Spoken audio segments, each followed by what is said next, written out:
Jane Dunnewold, who is a creativity guru, and you're guruing us right now, right? Because we're going to build up some creative strength. What are we doing today? Today, we're going to talk about the committee.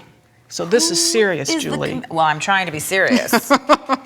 The committee it goes two ways. I don't know how you are. I can hardly wait to find out. For me, I see faces. I see my father. I see other people. Some people hear voices.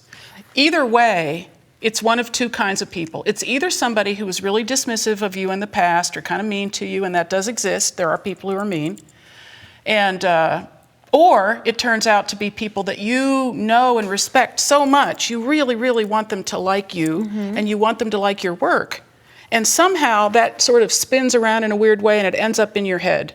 And when you go into the studio, wherever, we keep saying studio, whatever that is, wherever you work, wherever your creative space is, when you go in there, you start working on something and it's not going that well.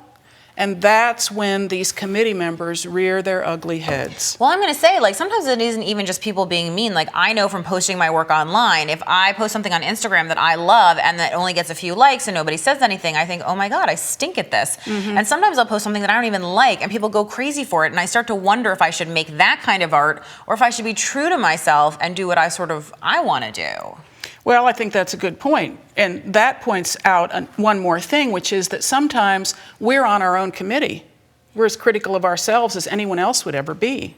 It's true. And I think it's like getting out of the way of yourself is the hardest thing to do. It's true. So I'm going to think of who my committee is, and I'm not going to let them into my creative space, right? Well, that's a start. Okay. Well, I hope you'll get started too. Tell your story with inspiration from folk art.